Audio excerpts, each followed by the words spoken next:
Struggling to close high-ticket sales without feeling pushy or burnt out? You're not alone. Many coaches and educators face this exact challenge. I'm Erin Lindstrom. I'm a sales strategist. I'm a single mom. I've been in the online business space for about a decade now, and I've built a business helping smart online entrepreneurs launch and grow coaching and education companies with ease and authenticity. In this video, you're going to learn what high-ticket sales truly means, why they matter, and how to align your sales approach with your values so it feels natural and manageable. I work with clients daily on these transformations to grow their ecosystem, to get more clients, and to feel good about it instead of like a sleazeball. Before we dive in, make sure to subscribe and grab my weekly newsletter, The Commonwealth Confidential, which is packed with practical aligned sales tips.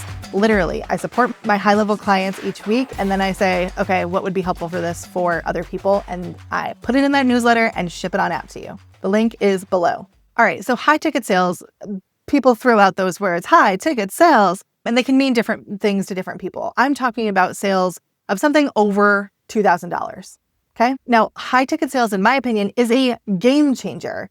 And I guess it really depends. If you're coming to business, if you're starting this as a hobby, okay, cool. It might not matter as much. I'm someone who started my business because I needed to make money, and the $9 an hour I was making as a preschool teacher wasn't going to cut it. So I needed to have something that was leverageable, that I could get further faster while providing value. So lots of people consider starting a business, right? They want to help, they want to be of service, and they decide to start with a $27 product, or a $97 course, or a $5 membership. And you know what? I think they're all well-intentioned, but if revenue is really a goal and high levels of service is a goal, meaning you can't be burnt out, then high ticket makes more sense. Think about it. If you're selling something for $27, you need 100 sales. Yikes! I would much rather sell something for $2,700. And instead of needing 100 sales to get there, you just need one. It's much simpler. And when you're starting out and you only have your connections in your network, high ticket tends to make more sense. It tends to be easier to do high volume very well, which is what a lower ticket program, course, or offer would require. You need an audience. You need people to sell to. And I think people think that's easy nowadays because the internet and AI and all of the things.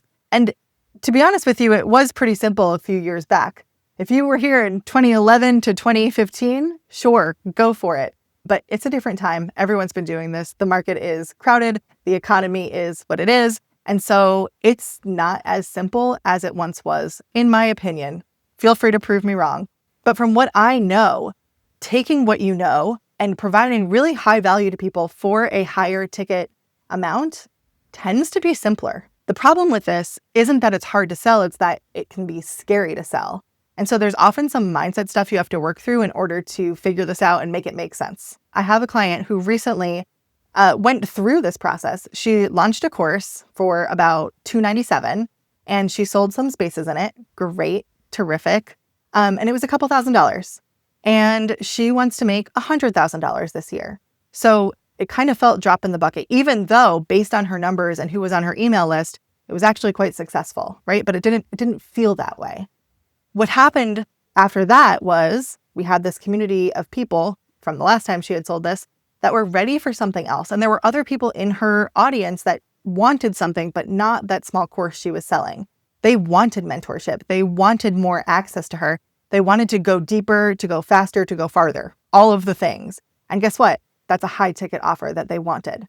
So she turned around and she offered a mastermind, beta pricing, $2,500, and then it went up to $3,500. And guess what? It sold out in a matter of days, 4 days, 10 spots. It was supposed to be, it ended up being 11. And that making like $30,000, much more significant in terms of hitting her $100,000 goal. It took less work. There was no masterclass. There was no launch. It was just conversations.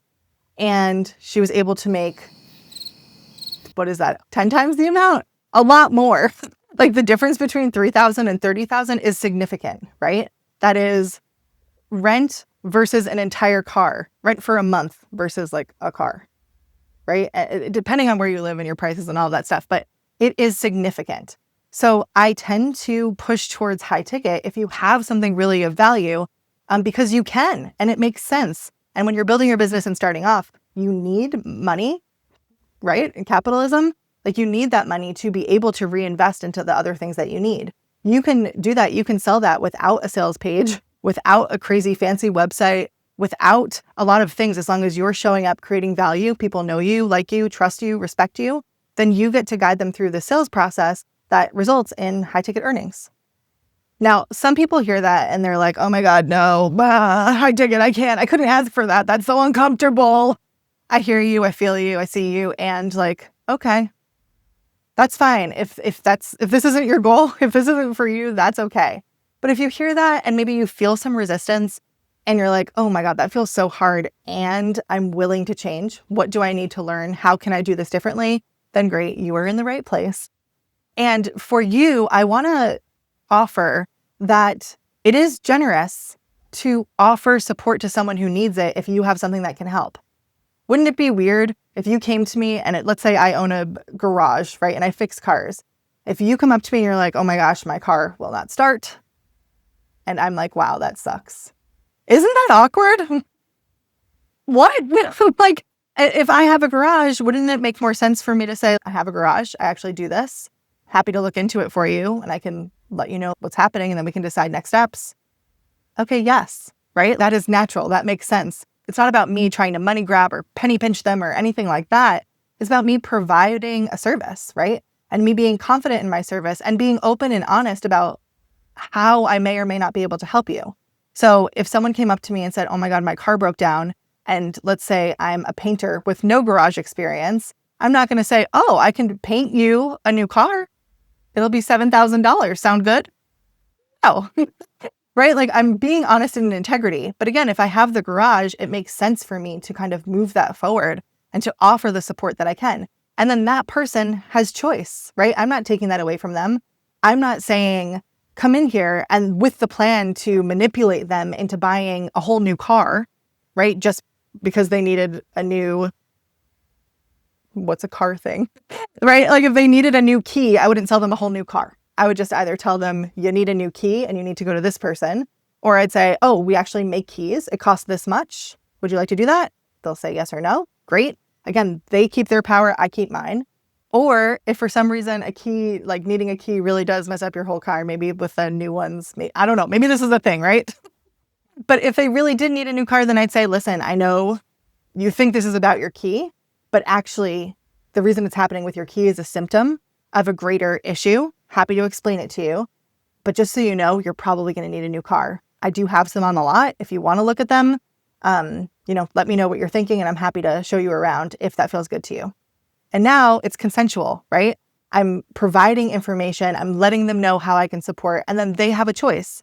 And that's really what high ticket sales is. It's letting people know that you have something and then allowing them to make a choice if that's right for them. Now, if high ticket sales feels like, even if you want to do it, you're getting anxiety just thinking about it. Okay. Number one, notice that in your body. Maybe you're sweating. Maybe you're itchy. Maybe you're just like, oh, it feels so bad though. Okay. No problem.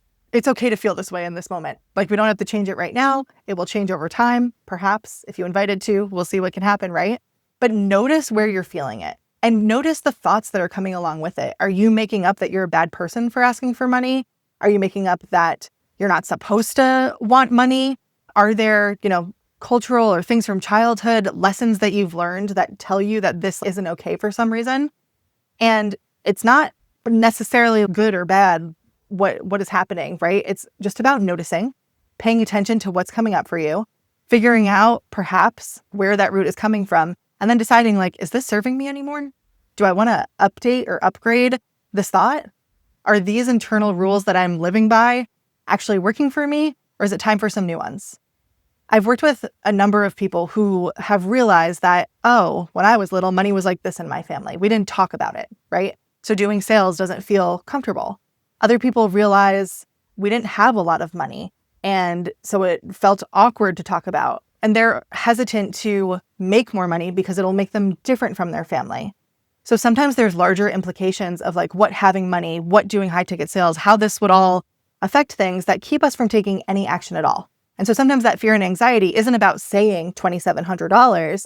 It's deeper. Just start to notice that, because noticing is the first step here in changing it. Once you're aware, then you can make a decision to release. And I say that as if it's like a very simple thing. Sometimes it is. Sometimes it is just about, oh, I was doing that. Okay, new thing. Other times it requires therapy. It requires, for me in my journey, like I did a lot of things to be in the place where I am now with more than enough money. That is not the same story I had when I was growing up. That's not the story I had as a young adult. That's not the story I had at the beginning of my single mom journey, right? Like things have changed for me and shifted. And not only have I like learned more about business and about selling and kind of fed that part, but I also, went to therapy and like did inner work and journaled and learned about myself. And who's to say if any of that is actually helpful? I'm not here to tell you that like that's what you have to do. But I feel like I've really kind of threw everything I could at this being me, to figure out like what I wanted in life and how I wanted to feel and what was keeping me from feeling that way. What was keeping me from feeling those feelings. And I say all of that with the understanding and acknowledgement that it's 2025. I'm a white woman in America with certain privileges and like it's a hot mess out here. Okay. Know that I don't take any of that lightly. And we can kind of like check in with who we are and what we know and what we're trying to change. I'm wondering, as you're listening to this, what are the biggest questions you have about selling high ticket offers? If anything's coming up or popping up for you, feel free to leave it in the comments. I would love to make more videos answering those questions, potentially get some inspiration for new tools to create. So let me know what questions you have and I will do my best to answer them. All right, whether you're like, yes, high ticket, no high ticket, there's one other element of the high ticket journey that I just want to make you aware of. And that is that, and I think this is for all business, it's not just selling high ticket, but this is a personal development journey, okay? Yes, there's like a business track here, and obviously there's sales and revenue and marketing and blah, blah, blah that all come into play. And this is really a journey too about you being comfortable being more of yourself. This isn't about selling something that you're kind of into, right? The people that I work with, they have personal brands. This is driven by both a combination of head and heart, where they have expertise and they deeply care about people, and they're usually bringing those two things together. So by figuring out what your high ticket offer is, even if you never sell it, you kind of get some clarity around who you are, how you really help, and it allows you to step into expertise in a whole new way. So you might find more of yourself or pieces of yourself along this path, and it can be a very lucrative process, not just in money, but also in reclaiming parts of yourself and your identity and growing into your confidence that I really think is worth it. Now, there's a whole lot more I can say about mindset behind sales and like really getting comfortable with this that I'll talk about in the next video. But for right now, make sure you subscribe to my page for more aligned sales strategies, and make sure to download my aligned sales checklist and journal prompts to start transforming how you sell with values and simplicity. I'll put the link below. You'll want to check this out, whether you're just starting to sell or if you've been selling for a while. This is a great way to check in with what you've been doing and realign for where you're going in the way that feels good. Thank you so much for watching. Remember, high ticket sales are not about high pressure. They're about high levels of connection. You can do it. It probably makes sense. Feel into it, and I will see you soon.